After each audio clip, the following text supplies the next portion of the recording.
Welcome to the Spitzen-Körper Thelema. Helena Blavatsky was writing these essays in the pages of Lucifer magazine during the early 1890s, at the precise moment when theosophy had begun to corrode from within.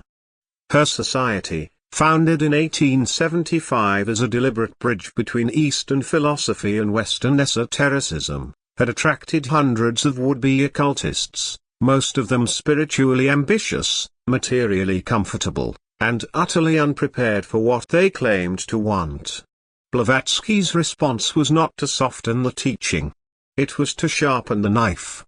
These essays, collected as studies in occultism, constitute our most brutal assessment of Western capacity for genuine esoteric work, and they sit within a precise intellectual lineage, the distinction between true occultism, understood as soul knowledge, atma-vidya, and the merely technical arts that masquerade under that name. This distinction runs backward through Kashmir Shaivism and the Sanskrit philosophical schools. It runs forward into every serious Western esoteric order that followed. Blavatsky is not offering comfort. She is offering a diagnosis. The passage you are about to hear appears in two interlocking sections.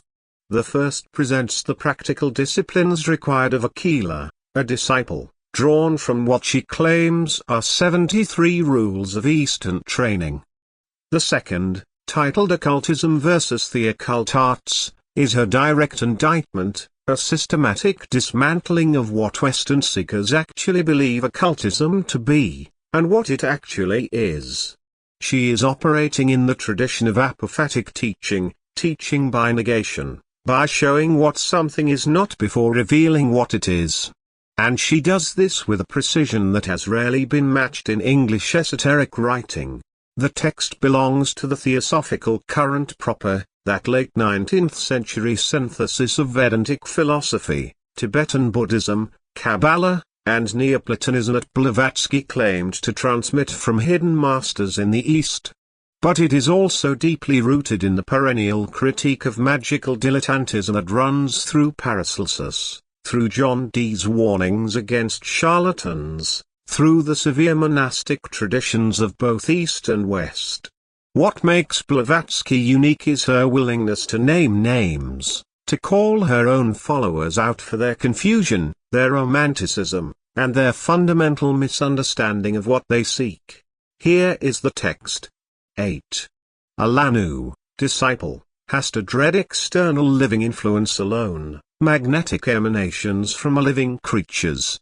For this reason, while at one with all, in his inner nature, he must take care to separate his outer, external, body from every foreign influence. None must drink out of, or eat in his cup but himself. He must avoid bodily contact, that is, being touched or touch, with human, as with animal being. No pet animals are permitted, and it is forbidden even to touch certain trees and plants. A disciple has to live, so to say, in his own atmosphere in order to individualize it for occult purposes. 9. The mind must remain blunt to all but the universal truths in nature, lest the doctrine of the heart should become only the doctrine of the eye, that is, empty esoteric ritualism. 10. No animal food of whatever kind, nothing that has life in it, should be taken by the disciple.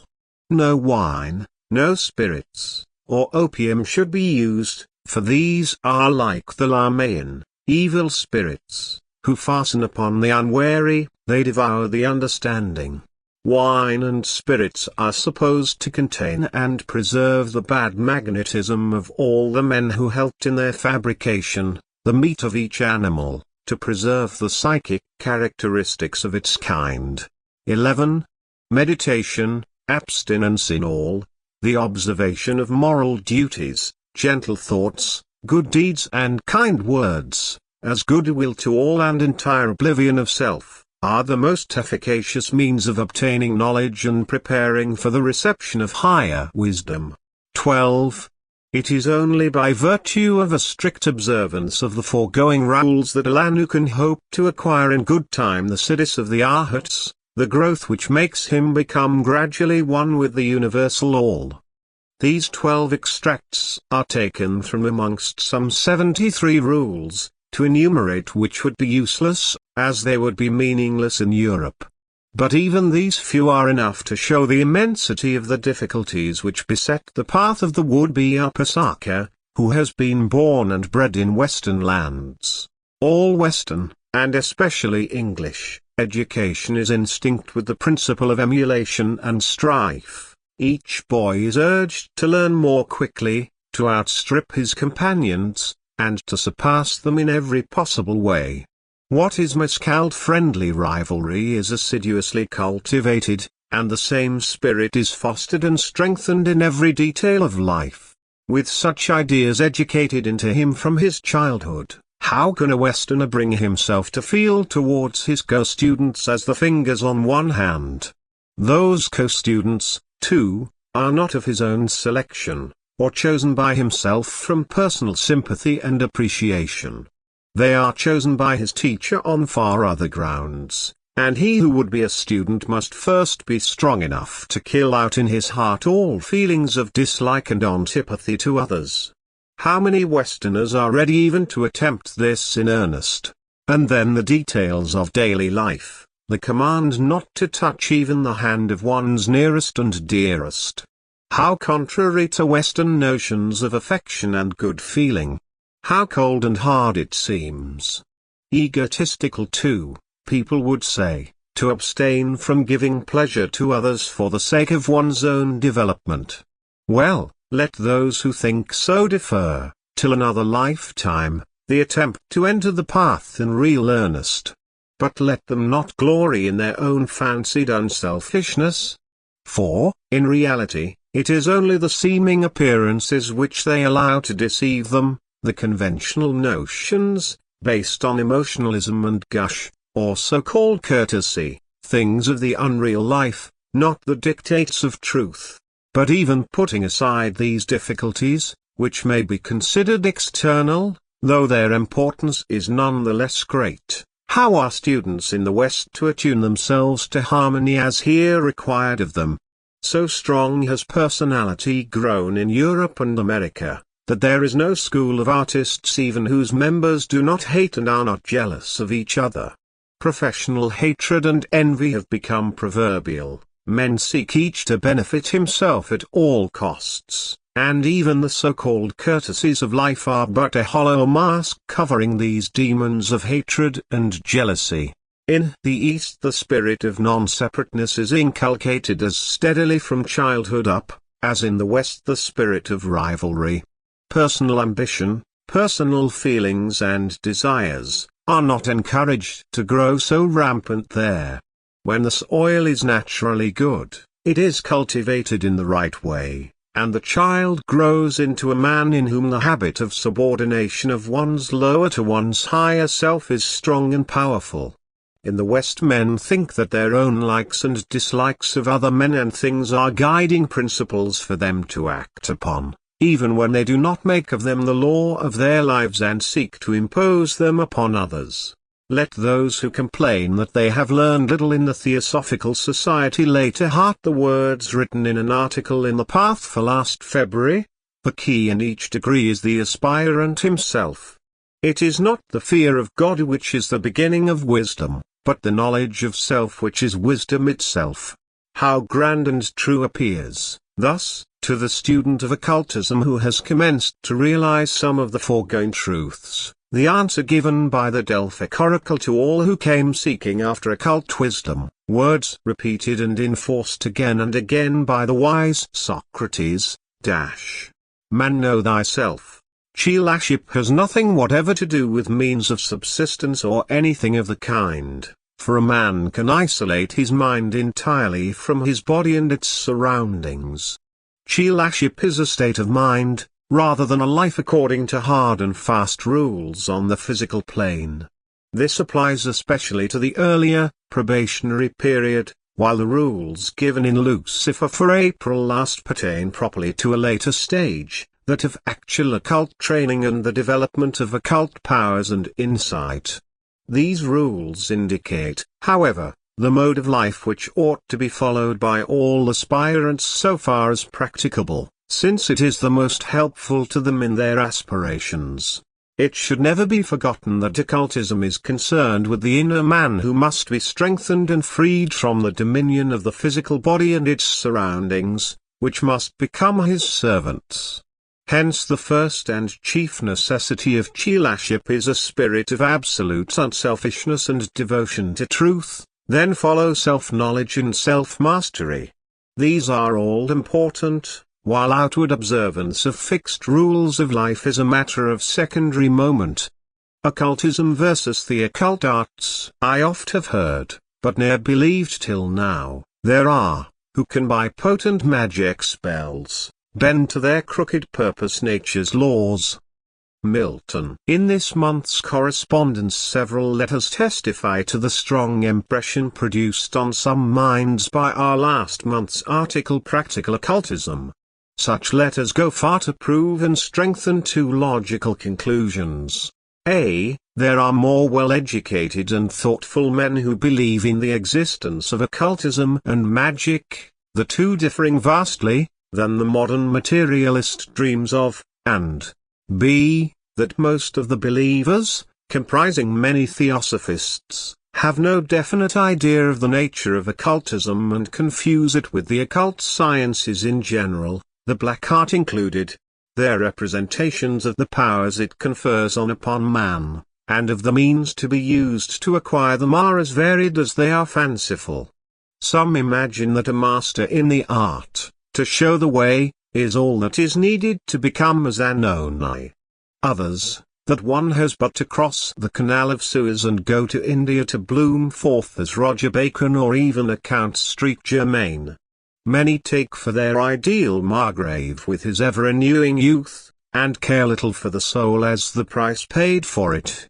Not a few, mistaking witch of Inderism pure and simple, for occultism, through the yawning earth from Stygian gloom, call up the meagre ghost to walks of light, and want, on the strength of this feat, to be regarded as full-blown adepts. Ceremonial magic according to the rules mockingly laid down by Eliphaz Levi, is another imagined alter ego of the philosophy of the Arhats of old. In short, the prisms through which occultism appears, to those innocent of the philosophy, are as multicolored and varied as human fancy can make them. Will these candidates to wisdom and power feel very indignant if told the plain truth? It is not only useful, but it has now become necessary to disabuse most of them and before it is too late. This truth may be said in a few words: there are not in the West half a dozen among the fervent hundreds who call themselves occultists, who have even an approximately correct idea of the nature of the science they seek to master. With a few exceptions, they are all on the highway to sorcery. Let them restore some order in the chaos that reigns in their minds, before they protest against this statement.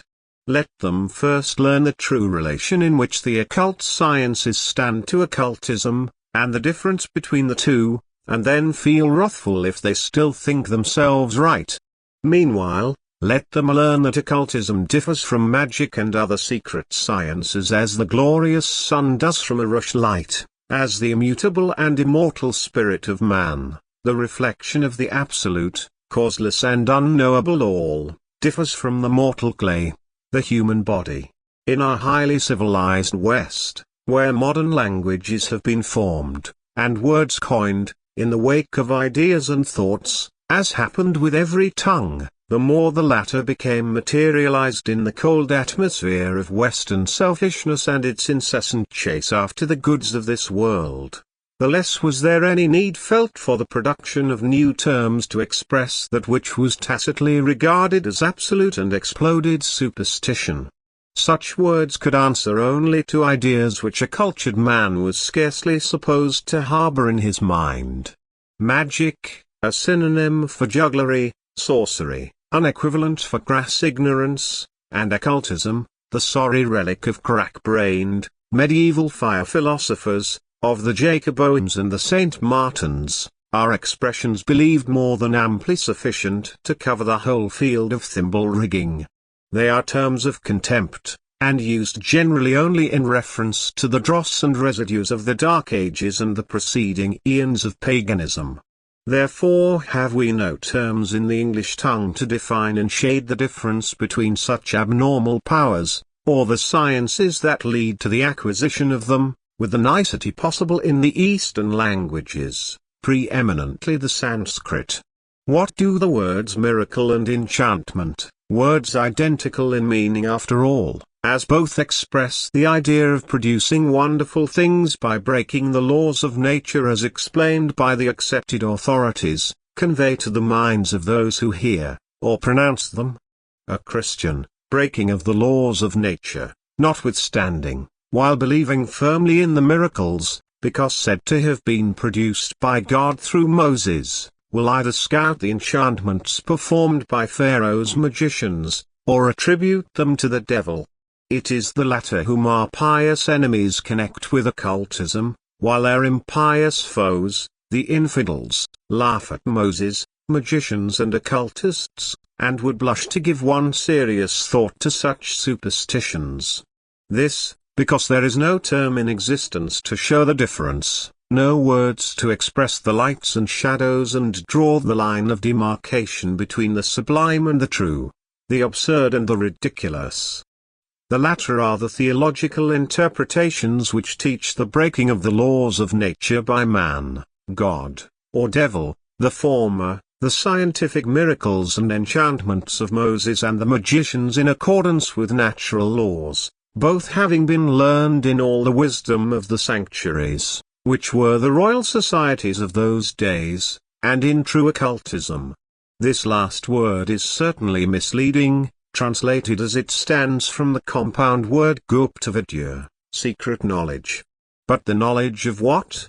Some of the Sanskrit terms may help us. There are 4, out of the many others, names of the various kinds of esoteric knowledge or sciences given, even in the exoteric Puranas. There is, 1. Yajna-vidya, knowledge of the occult powers awakened in nature by the performance of certain religious ceremonies and rites. 2. Mahavidya, the great knowledge, the magic of the Kabbalists and the Tantrika worship, often sorcery of the worst description. 3. Gaya-vidya, knowledge of the mystic powers residing in sound, ether, hence in the mantras, chanted prayers or incantations, and depending on the rhythm and melody used, in other words, a magical performance based on knowledge of the forces of nature and their correlation. And 4. Atma-vidya, a term which is translated simply knowledge of the soul, true wisdom by the Orientalists, but which means far more. This last is the only kind of occultism that any theosophist who admires light on the path, and who would be wise and unselfish, ought to strive after. All the rest is some branch of the occult sciences, that is arts based on the knowledge of the ultimate essence of all things in the kingdoms of nature, such as minerals, plants and animals, hence of things pertaining to the realm of material nature, however invisible that essence may be, and howsoever much it has hitherto eluded the grasp of science. Alchemy, astrology, occult physiology, chiromancy, exist in nature, and the exact sciences, perhaps so called, because they are found in this age of paradoxical philosophies the reverse, have already discovered not a few of the secrets of the above arts. But clairvoyance, symbolized in India as the eye of Shiva, called in Japan, infinite vision, is not hypnotism, the illegitimate son of mesmerism, and is not to be acquired by such arts. What Blavatsky has accomplished here is a radical act of epistemic clarification. She begins with rules, concrete, austere, almost brutally specific. No touching. No animal flesh. No wine. Separation of the physical body into its own magnetic atmosphere. These are not optional aesthetics. They are preconditions for a particular kind of work, the individualization and refinement of the subtle vehicle so that it may be progressively dominated by, and finally absorbed into, the higher self. But then she pivots. She acknowledges that these rules appear obscene to the Western mind, especially to an English Victorian mind trained from childhood in competitive striving, in the glorification of personal ambition, in the substitution of emotional sentimentality for actual truth. The rule forbidding touch, even the touch of one's dearest, is not cruelty. It is isolation of the astral body from contaminating influences. What emerges from this second section is more evolutionary still. Blavatsky performs a linguistic archaeology. She shows that the English language, shaped by centuries of materialist thought and capitalist desire, has no adequate vocabulary for the distinctions that Sanskrit carries effortlessly. Occultism has been flattened into mere magic, ceremonial tricks, parlor illusions. But true occultism, atma-vidya, the knowledge of the eternal self, is not the acquisition of powers at all. It is the progressive realization that the individual consciousness is a reflection of the Absolute. The magician bends nature to his will. The occultist subordinates his will to the laws of being itself. This is the sun versus the rushlight. One illuminates by its own nature, the other merely reflects borrowed light and casts shadows everywhere. The mutation from which this teaching emerges is real and traceable. Blavatsky's distinction between true occultism and the occult sciences replicates the medieval Christian distinction between sapientia, transcendent wisdom, and scientia, technical knowledge. It echoes the Sufi distinction between knowledge of God and knowledge about God. And it sets the template for every serious esoteric order that followed, the Golden Dawn, the Hermetic Brotherhood of Luxor, even the later magical revival of Crowley. All of them inherited Blavatsky's insistence that technique without transformation is merely sorcery dressed in borrowed robes. What this text seeded, therefore, was not a system of occult practice. It was a criterion of judgment, a way of knowing whether one is genuinely on the path, or merely collecting unusual experiences and congratulating oneself on spiritual sophistication. Next, Eliphas Levi, the Key of the Mysteries. The Spitzen-Körper Thelema. If this archive serves you, support it on Patreon. Link in the description.